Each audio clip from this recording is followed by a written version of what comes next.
A graça e a paz do nosso Senhor e Salvador Jesus Cristo, meus queridos e amados irmãos, a todos os presentes e aqueles que irão também assistir depois e ouvir esse áudio pelo YouTube. Sejam todos bem-vindos, em nome do Senhor Jesus Cristo.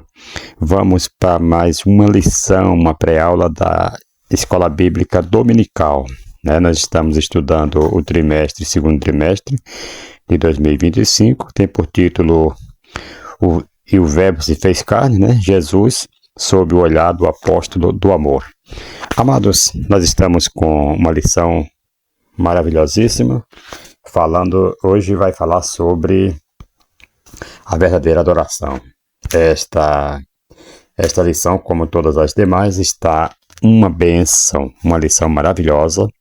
Nós vamos estar falando sobre a adoração. Tem pessoas que estão, amados, na igreja, não sabem o exato valor da adoração a Deus.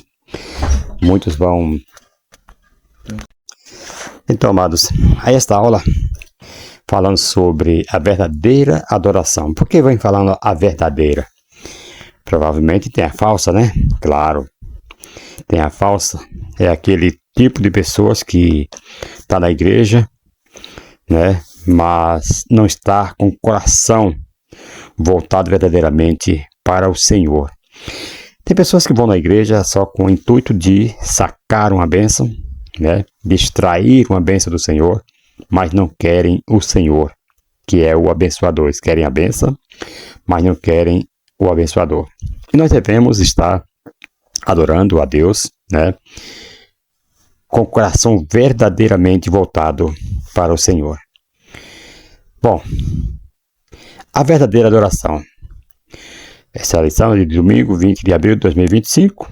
E o que é que nós vamos estudar nessa lição? Vamos ver que adorar a Deus não é apenas cantar, levantar as mãos, ou estar num templo. Não. Mas sim, adorar a Deus é viver rendido, com o coração voltado a Deus, onde quer que estejamos.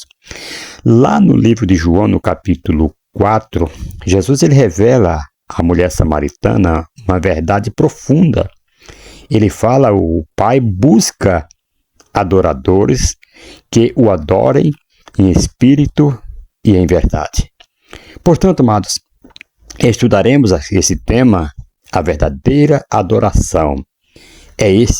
São estes que o Senhor busca, que o adorem em espírito e em verdade.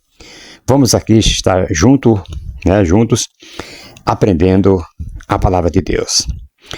E sobre o título, amados, a verdadeira adoração, pressupõe a existência de formas de adoração que não são autênticas, que não são verdadeiras, que não são sinceras. Portanto, nem toda prática religiosa ou expressão de fé, queridos, é de fato aceita por Deus. A verdadeira adoração é aquela que corresponde aos critérios estabelecidos pelo Senhor, centrada em sua palavra e realizada com sinceridade. Ao fazer essa distinção, o título aqui nos convida à reflexão, o que torna uma adoração genuína aos olhos de Deus.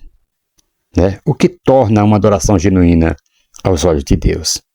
Façamos aqui esta pergunta. O textuário está em João, capítulo 4, versículo 24, que Deus fala: Deus é espírito e importa que os que o adorem em espírito e em verdade. Foi Jesus falando para aquela mulher samaritana. Glória a Deus. Jesus ensina várias coisas nesse versículo. Primeiro, em espírito. Adoração em espírito. Adora em espírito. Indica o nível... Desculpem. Em espírito indica o nível em que ocorre a adoração verdadeira. Então nós devemos aqui compreender diante de Deus com total sinceridade, comparecer diante de Deus com total sinceridade e um espírito, ou seja, uma disposição de ânimo dirigido pela vida e atividade do Espírito Santo. E em segundo lugar, esse versículo fala também sobre verdade em espírito e em verdade, certo? No grego significa aletheia. É uma característica de Deus, né? Como diz no Salmo 31, versículo 5, Romanos 1, versículo 25, Romanos 3, versículo 7, Romanos 15, versículo 8. Então aqui, né, a verdade encarnada em Cristo, né, uma característica de Deus aqui, é encarnada em Cristo. Né? Você pode ver isso lá no 14, versículo 6 de João, 2 Coríntios 11, 10 e Efésios 4, 21. Intrínseca, uma verdade encarnada em Cristo que é intrínseca no Espírito Santo. Por isso, a adoração deve ser prestada de conformidade com a verdade do Pai, que se revela no Filho e se recebe mediante o Espírito Santo.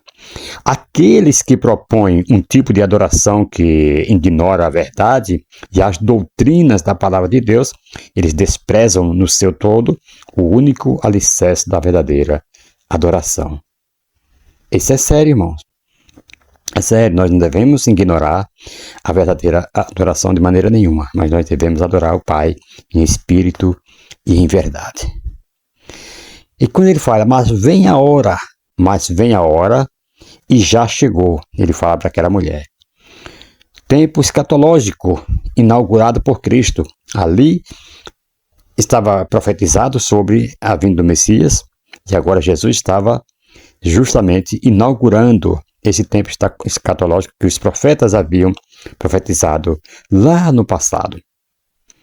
Então, quando ele fala em que os verdadeiros adoradores adorarão o Pai, né? Quando isso aqui é um tempo inaugurado por Cristo, mas vem a hora e já chegou em que os verdadeiros adoradores adorarão o Pai. Louvado seja o nome do Senhor. Aqui, uma ação principal era adorar, né? Adoraram o Pai em espírito e em verdade. Aqui Jesus estava falando de uma ação principal que era justamente adorar. E temos aqui a maneira dupla, né? Dimensão interior, nesse mesmo versículo. Maneira dupla, dimensão interior e felicidade, a revelação. Aí ele continua, porque são esses que o Pai procura para seus adoradores. Aqui está uma razão teológica, né? A razão de adoração a Deus, né? Então aqui é uma razão teológica. Deus toma a iniciativa, ele busca tais adoradores. Deus precisa de adoradores que o adorem em espírito e em verdade. Aí ele fala, Deus é espírito, que é um fundamento ontológico, a sua natureza exige esse tipo de adoração, porque Deus é espírito, a sua natureza exige uma adoração verdadeira. Ouça isso no nome de Jesus.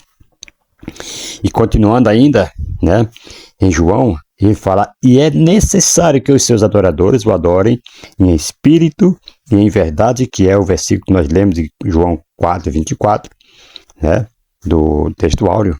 Aqui um mandato essencial à adoração, é um mandato essencial para adorar a Deus, é adorar em espírito e em verdade. Né? A adoração aceitável está vinculada à natureza de Deus. Glória a Jesus. Vamos para a verdade prática. Adorar significa viver em total rendição a Deus, entregando-nos plenamente a Ele. O conceito de adoração, queridos, apresentado na verdade prática, rompe com a ideia de que essa prática se resume a atos litúrgicos ou momentos religiosos específicos. Em vez disso,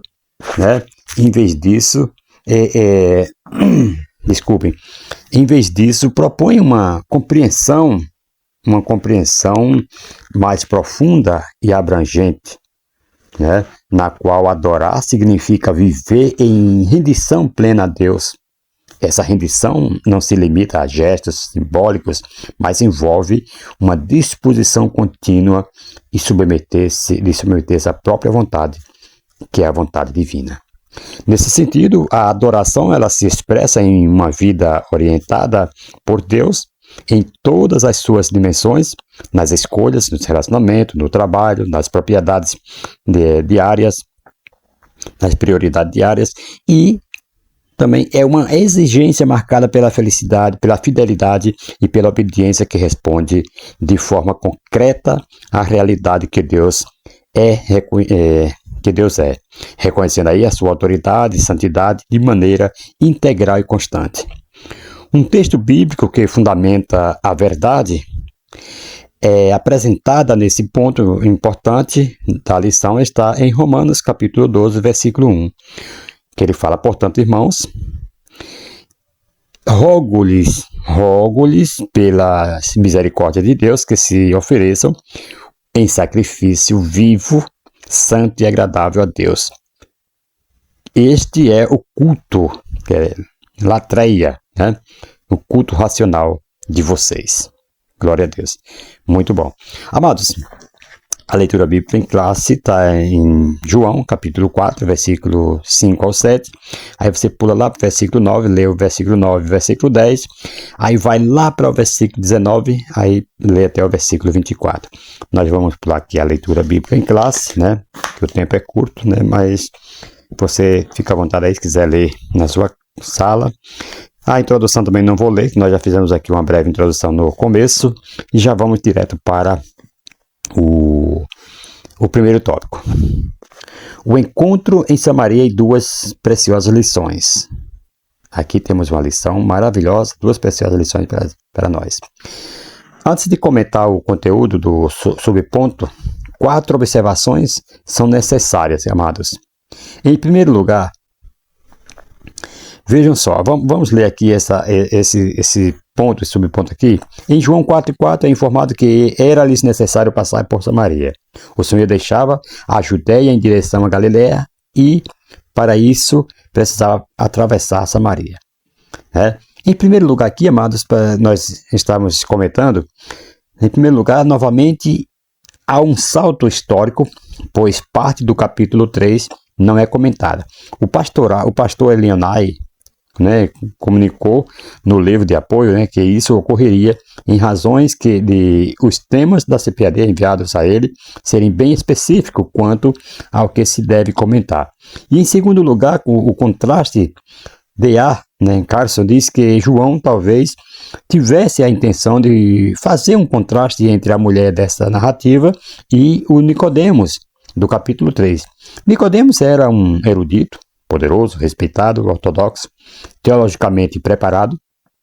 A samaritana era inculta, sem influência, desprezada, capaz somente de praticar uma religião popular.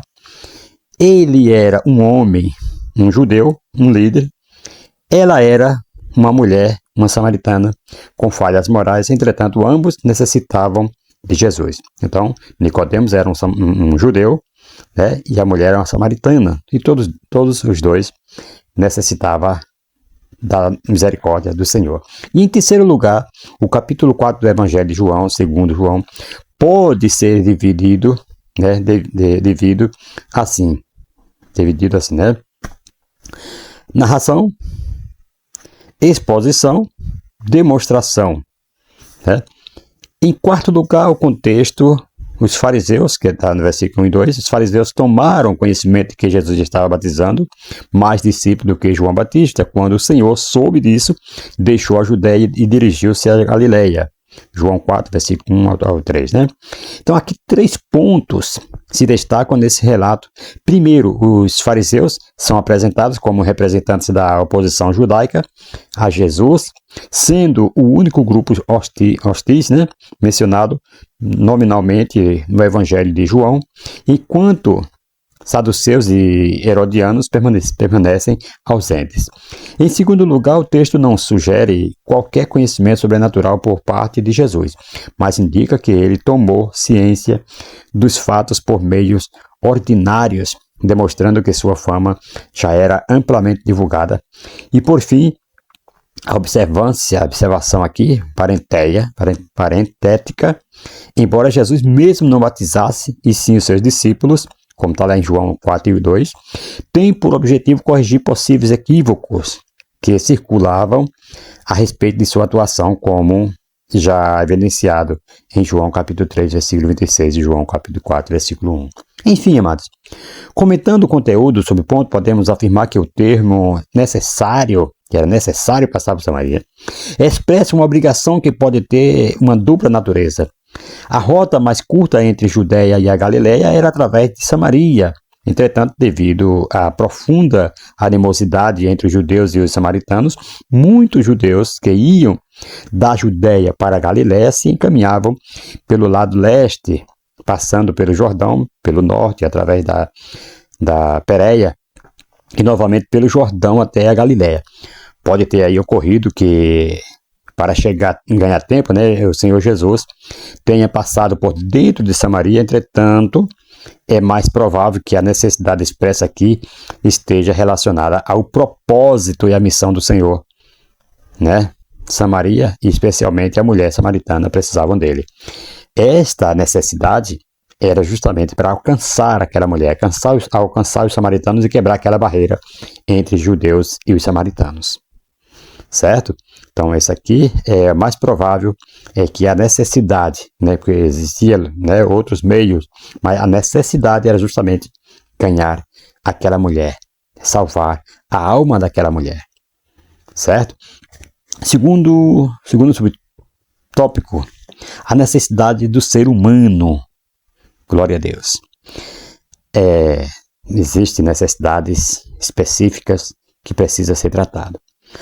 Temos aqui pontos importantes, uma melhor compreensão para esse subponto. A origem do povo samaritano, amado, remonta à divisão do reino de Israel após a morte de Salomão, lá no meado de 931 a.C., quando 10 tribos formaram aí o reino do norte, com capital em Samaria. Esse reino foi conquistado pela Assíria em 722 a.C. E a mistura entre os israelitas remanescentes e povos estrangeiros resultou em um povo etnicamente híbrido e religiosamente sincrético, Então, os samaritanos, após o retorno dos judeus do exílio, daquele exílio babilônico, os samaritanos tentaram se aliar à reconstrução do templo, mas foram rejeitados por sua apostasia religiosa. A rejeição aqui provocou hostilidade, levando os samaritanos a se oporem ativamente à restauração judaica. Com o tempo, essa rivalidade intensificou-se tanto, culminando aí na construção de um templo rival no Monte Gerizim, destruído no século II a.C., nos dias de Jesus. A animosidade entre judeus e samaritanos era profunda, marcada por desprezo mútuo e separação religiosa. Cenário que contextualiza aí o encontro entre Jesus e a mulher samaritana.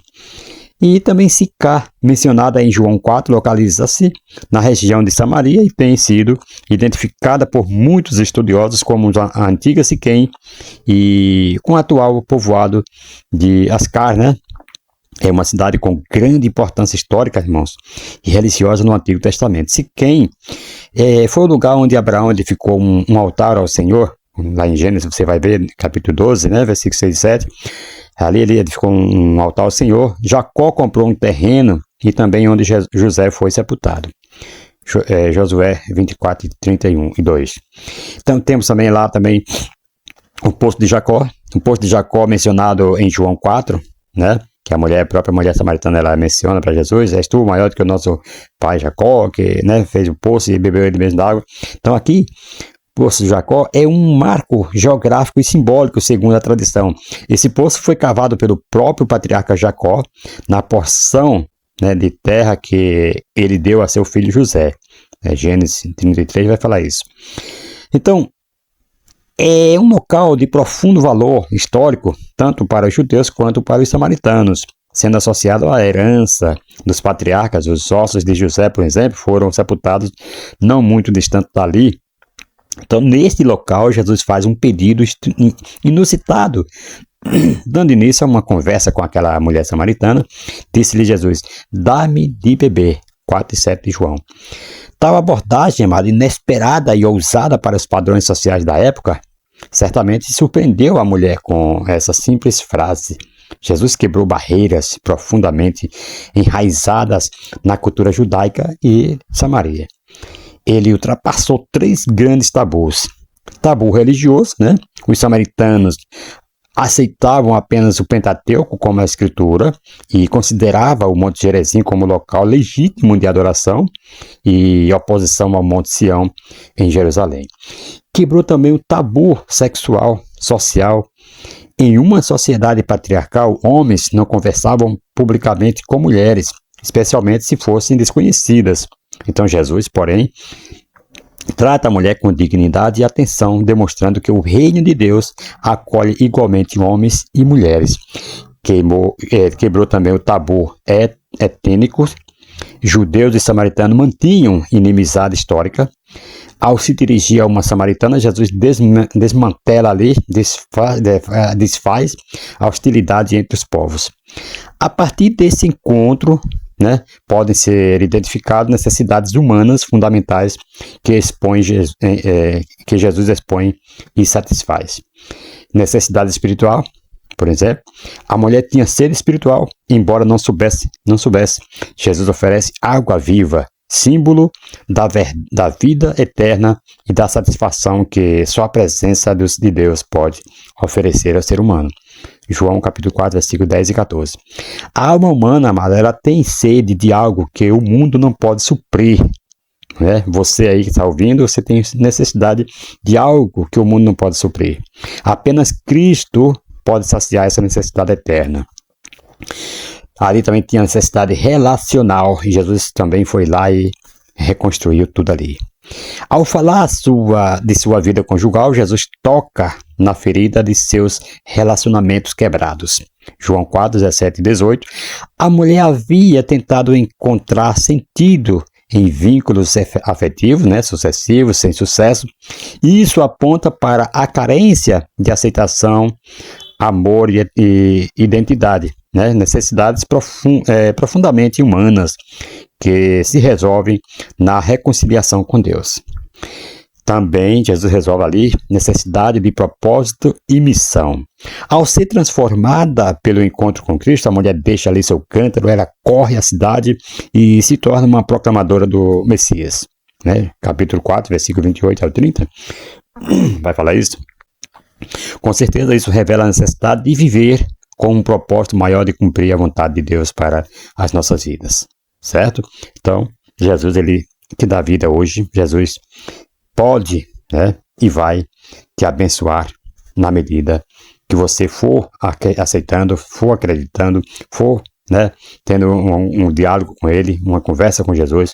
Você vai ver que sua vida vai mudar por completo, Ele vai restaurar, vai quebrar todos os tabus da sua vida em nome de Jesus. Glória a Deus. Terceiro subtópico, lugar de adoração a Deus. Dando seguimento à conversa com Jesus, né, a mulher samaritana questiona sobre onde deveria ocorrer a verdadeira adoração, em Jerusalém ou no Monte Gerizim. Vamos ler o texto, né?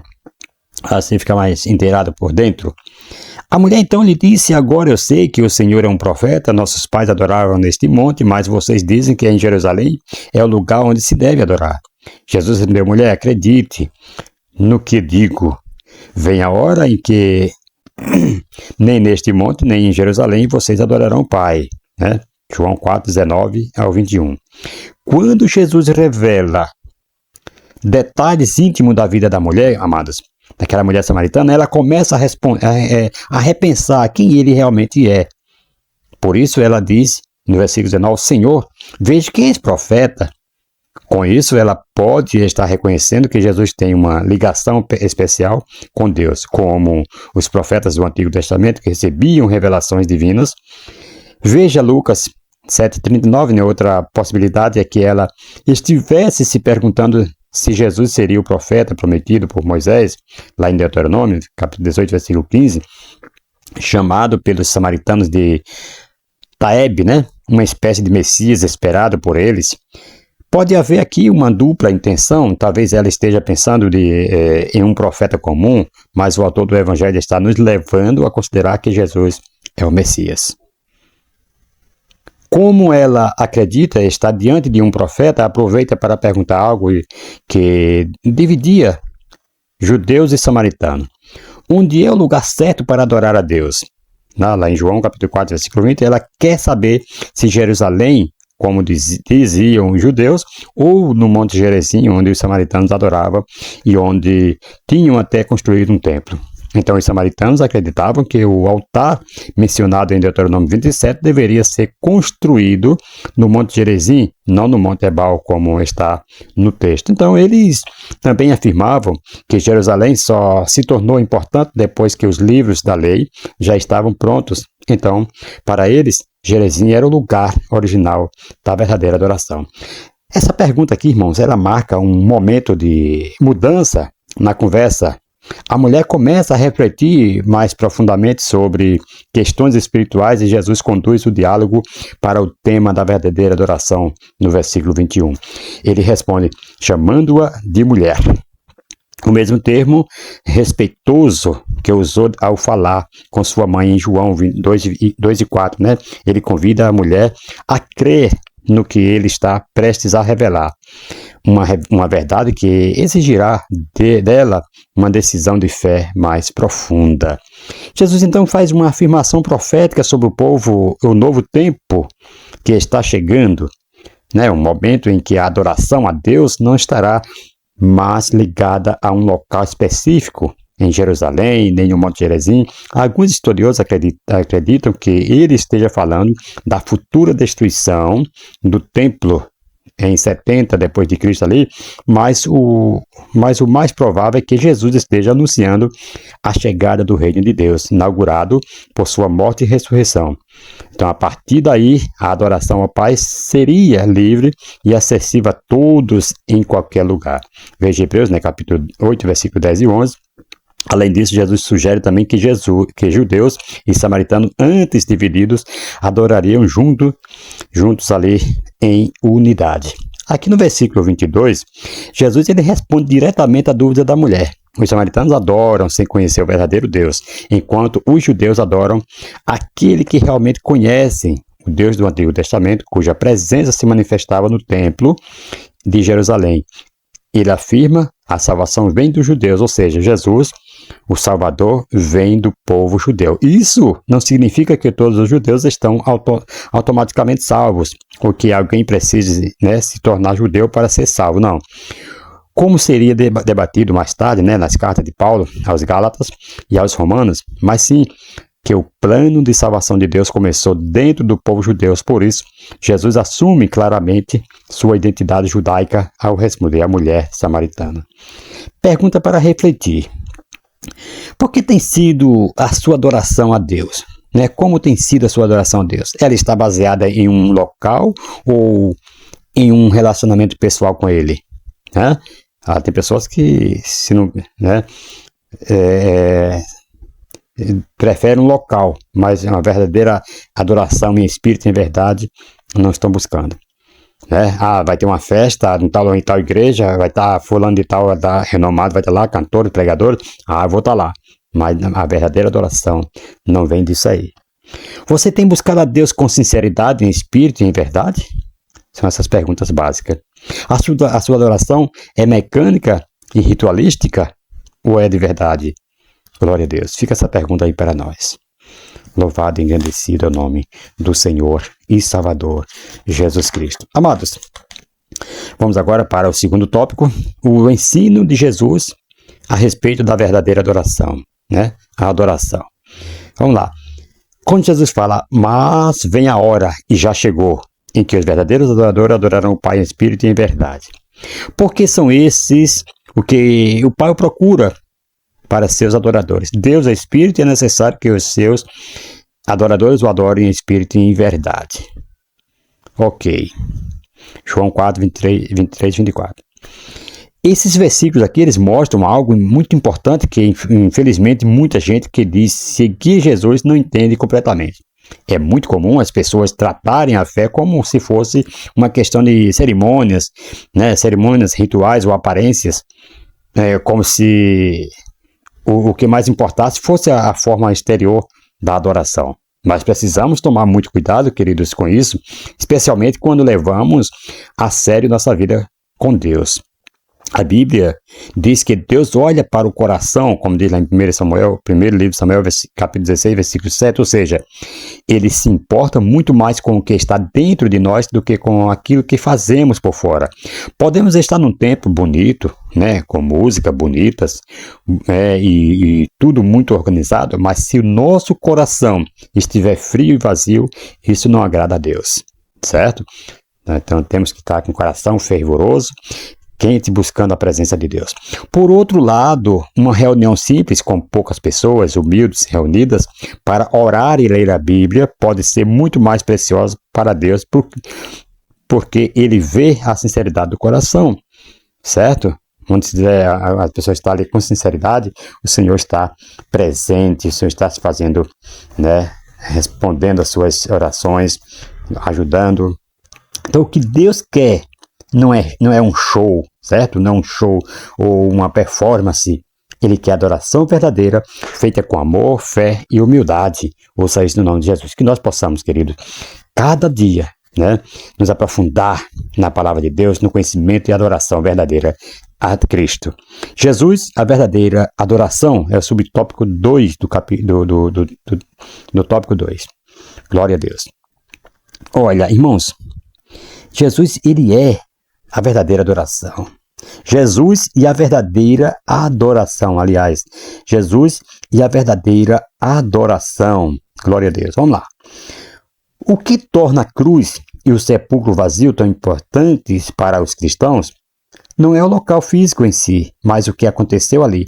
Jesus, o Filho de Deus, ele entregou a sua vida na cruz para salvar a humanidade do pecado e ao terceiro dia ele ressuscitou, vencendo a morte, é claro. Essa obra, né, sua morte sacrificial e ressurreição gloriosa é o verdadeiro motivo da nossa adoração. Glória a Deus. Não é necessário estar em Jerusalém, no Calvário ou diante do túmulo vazio para adorá-lo de verdade. Veja só, a fé cristã, querido, não depende de um lugar sagrado, mas de um Salvador vivo. Não é lindo isso aqui? A fé cristã não depende de um lugar sagrado, mas de um Salvador vivo aí com você, no seu coração, na sua vida. Ouça isso no nome de Jesus. O que Jesus fez, amado, tem um valor eterno e universal. Atinge pessoas de todas as nações, culturas e línguas em qualquer lugar do mundo. Sempre que nós nos reunimos para adorá-lo, seja em uma grande igreja, em uma casa simples ou até mesmo sozinhos, nós estamos ligados espiritualmente ao que ele fez por nós. Quando nós participamos da ceia do Senhor, por exemplo, relembramos com gratidão o sacrifício de Cristo, não porque estamos em um lugar especial, mas porque temos consciência da grandiosa obra que ele realizou por nós. Por isso a verdadeira adoração não está em rituais ou lugares, mas em reconhecer com fé e sinceridade o que Jesus fez por nós. Ele é o centro da nossa adoração. Ouça isso no nome de Jesus, queridos. Glória a Deus. Terceiro tópico, adoração bíblica. O conceito bíblico de adoração. Glória a Deus. Conceito bíblico de adoração. Irmãos, isso aqui é lindo, é maravilhoso. E essa lição está uma bênção. Palavra-chave para adoração nas línguas bíblicas. Hebraico antigo, né, do Antigo Testamento, significa curvar-se ou prostrar-se. É a principal palavra usada no Antigo, né, Testamento. Testamento para expressar a ideia, né, no Antigo Testamento, para expressar a ideia de adoração frequentemente relacionada a uma atitude de submissão diante de Deus, né? Reflexiva de chachar, né, com o mesmo sentido de prostração ou forma, reverência profunda, literalmente servir ou trabalhar quando usado em contextos religiosos, né? Refere-se ao serviço prestado a Deus, sendo também traduzido como adorar, certo? Quando você fala, presta serviço a Deus, aí também você está adorando ao Senhor. Termo aramaico com o significado de prostrar-se em adoração, usado aí, né? Especialmente em livros como Daniel, né? No grego, ali no Novo Testamento. Prostrar-se ou prestar homenagem é o termo mais comum para adoração no Novo Testamento, indicando um gesto de reverência ou submissão, né? Muitas vezes diante de Deus ou de Jesus Cristo. Glória a Deus. Serviço sagrado ou culto religioso prestado exclusivamente a Deus aponta para o aspecto contínuo e devocional da adoração. Sobemai, reverenciar com ênfase, né, na atitude interna e de respeito e temor diante de Deus. Aqui traduzido como religião ou devoção cerimonial, refere-se à expressão externa da prática religiosa, como rituais, por exemplo, e observância, né? A adoração, querido, é a resposta reverente, né, consciente e intencional do ser humano à revelação de Deus, em que se expressam o amor, submissão, louvor e serviço em espírito e em verdade, tanto em atos pessoais quanto coletivos. Ela envolve uma reação profunda do coração, da mente, da alma e do corpo diante da majestade, santidade, poder, graça e beleza do Deus Trino, Pai, Filho e Espírito Santo. Então, essa revelação ela provoca no homem uma resposta de reconhecimento, temor, gratidão e entrega, como ensinava aí Martinho Lutero, né? Conhecer a Deus e adorá-lo. A verdadeira adoração, portanto, não é opcional, mas consequência natural de um coração transformado. Todos que têm um coração transformado, né, é inevitável, é necessário que se adore a Deus em espírito e em verdade. Então, a adoração cristã envolve elementos fundamentais como, por exemplo, revelação e resposta. Deus se dá a conhecer e o homem responde, ok? Atos físicos e espirituais, inclinação, ajoelhamento, prostrado, né? Como diz lá em Êxodo 34, versículo 8, Gênesis 17, 3, mas também oração, louvor, confissão, meditação e serviço. Isso é adoração a Deus.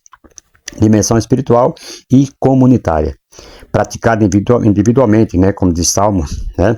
E coletivamente também, né? Atos 2, versículo 46. Santidade, arrependimento e entrega. O adorador deve se apresentar com sinceridade, pureza e consagração, como diz Romanos, né, 12, 1 e João 4, 23. Cristocentrismo. Jesus é digno de adoração, como diz Mateus 2 e 11, João 9 e 38, Hebreus 1 e 6. Cristo é digno de adoração por ser o Filho de Deus e Salvador. O culto cristão é centrado na sua pessoa, obra e ensinamentos.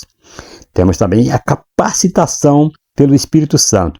A capacitação pelo Espírito Santo, amados, é o Espírito quem guia a adoração verdadeira, né? João 4 e 24 vai falar isso, e Atos 2, Romanos 8, 26.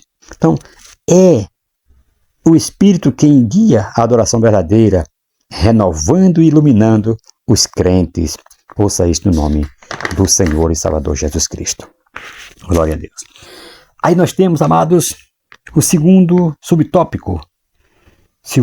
Adoração como ato de rendição. Glória a Deus. Louvado seja o nome do Senhor. Aleluia. A essência da adoração bíblica começa com rendição total a Deus. O termo hebraico, shachar, né, posturalma,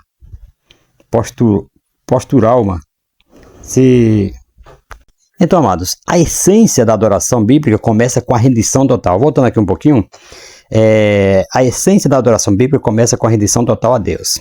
O termo hebraico, shachar, posturalma, se prostrar literalmente, né, significa testamento, né? Ouça isso no nome de Jesus. Então, isso aqui expressa humilhação voluntária e submissão absoluta diante da majestade divina. Exemplos bíblicos, vamos lá. Abraão, por exemplo, ao ser chamado para sacrificar Isaac, diz aos seus servos: eu e o rapaz iremos até ali, adoraremos e voltaremos. lá em Gênesis 22:5. A sua obediência era uma expressão concreta de sua rendição a Deus. Isaías também é outro exemplo. Ao contemplar a glória do Senhor, exclamou: ai de mim, estou perdido. Isaías 6:5. Então a verdadeira adoração, queridos, sempre revela quem Deus é e quem somos diante dele. Glória a Deus. Então, Josafá é outro exemplo, que ele fala: Senhor, não há força em nós. Ah, Senhor, não temos força, mas tu és poderoso. É o Senhor. Asa, quando ele fala assim, é o Senhor quem ajuda o fraco, né, contra o pobre e tal, contra o forte. Então, isso é adoração, é quando reconhecendo que a pessoa é fraca, que a pessoa é pequena, que Deus, ele é grande. Ouça isso no nome de Jesus. Terceiro subtópico, adoração como ato de serviço a Deus. O serviço a Deus, amado, está profundamente associado à adoração. Ele trata-se de um ato espontâneo que demonstra o nosso reconhecimento da soberania de Deus sobre tudo. E isso sim, né? Assim, o serviço que prestamos a Ele, ou seja, cumprir os seus propósitos, para nós exige uma entrega total de nossa vida. Como, por exemplo, um sacrifício vivo ao Senhor, como diz Romanos, né? Paulo falou lá em Romanos, capítulo 12, versículo 1. Dessa forma, não podemos servir a dois senhores, mas somente a um. Como diz Mateus 6:24, né? Trata-se aqui de uma entrega completa a Deus, realizada por meio da nossa existência. Outro aspecto fundamental é o entendimento de que adorar também é servir, no hebraico, abad, ou descrever, né? Para os adoer, né? No adorar. Quanto servir, né? Tanto significa, né, serviço sagrado prestado a Deus, não apenas no templo, mas com toda a vida. Outro aspecto fundamental da adoração bíblica é o entendimento de que adorar também é servir, indicando a adoração de quanto servir, né? Ouça isso no nome de Jesus. Aqui no que para o povo de Deus servir Yahvé era uma expressão natural e essencial no culto verdadeiro. Da mesma forma, o Novo Testamento, o termo grego, né, latreuo, né, descreve o serviço sagrado prestado a Deus, não restrito ao templo ou aos ritos, mas ampliados à totalidade da vida cristã, como devemos servir a Deus, né? Então, o serviço deve ser prestado com fidelidade. O serviço sem fidelidade torna-se apenas uma aparência de piedade, né? Quando você não tem fidelidade a Deus, é uma piedade falsa, sabe? Deus se agrada daqueles que servem com perseverança e integridade. Conheço pessoas que é uma piedade imensa, tanto quanto de fora, mas em casa, pisar no calo, até mata, até planeja a morte de alguém. O serviço deve ser feito com um coração sincero, queridos. Deus rejeita o serviço que parte de um coração dividido ou hipócrita. Deus rejeita isso aí. O serviço ele deve ser conforme o gosto de Deus. Adorar é servir a Deus da forma que Ele deseja e não como nós achamos melhor, né? Nadab e Abiú, por exemplo, filhos de Arão, eles aprenderam isso de maneira mais trágica, né, ao oferecerem fogo estranho, ou seja, algo que Deus não havia ordenado, e foram consumidos ali por um fogo diante do Senhor. Levítico 10, versículo 1 e 2 vai falar isso. E isso nos ensina que a adoração não é inventada pelo homem, mas deve estar conforme a vontade revelada de Deus nas Escrituras. Quarto subtópico, e já vamos concluir, né? Há uma expressão interior de adoração. Glória a Deus. Adorar, uma adoração, uma expressão, uma experiência interior de adoração. Adorar, amado, é descedentar a alma, é permitir que o coração, com todas as suas marcas de desejos, dúvidas e esperanças, seja colocado nu na presença do Senhor. Não se trata de recitar fórmulas ou repetir expressões, mas de expor o íntimo, de derramar-se como água perante o Senhor, como diz Lamentação 2:19. É isso que o Salmo 42 nos mostra. Não há máscaras, não há encarnação, Não, aliás, não há encenação, há sede, há clamor, há memória e saudade da presença manifestada de Deus. Como o servo anseia pelas águas, né, diz lá o salmista, né? Assim suspira a minha alma por ti, ó Deus, Salmo 42, versículo 1. Esse é o grito de quem não consegue mais se satisfazer com nada que não seja Deus. A alma sente sede, mas não de alívio emocional, sede do Deus vivo, sede de comunhão real, sede de restauração, e nesse desespero santo, o salmista adora não com louvores exuberantes, mas com suspiros, lágrimas e confissão. Glória a Deus. Chegamos ao final, amados. Vamos lá concluir aqui. Nesse estudo nós focamos, amados, muitos nos ensinamentos, né, práticos de Jesus acerca da adoração e, por consequência, discutimos a doutrina da adoração cristã. O capítulo 4 do Evangelho de João, que nós estudamos, revela 2 lições valiosas. A primeira é que todo ser humano possui uma necessidade a satisfazer, a necessidade de Deus. A segunda é que em Jesus a verdadeira adoração surge como um movimento que se inicia no interior. Tudo isso resulta de uma experiência viva com Jesus Cristo. Glória a Deus. Então, amado, a verdadeira adoração não está ligada a lugares, tradições ou rituais, mas a uma relação sincera com Deus por meio de Jesus. É adorar em espírito, com coração e em verdade, com base na revelação de Cristo. Deus busca esse tipo de adorador. Alguém transformado, que reconhece quem ele é e se rende a ele de forma autêntica. A mulher samaritana entendeu isso muito bem e sua vida foi transformada. A verdadeira adoração começa quando encontramos Jesus. Glória a Deus. Que Deus abençoe a todos e até a próxima, se Deus assim nos permitir. Nós estaremos trazendo aí, né, a próxima lição, Jesus, o pão da vida. Fique conectado neste canal e Deus tem muitas bênçãos, palavras para seu coração. Amém.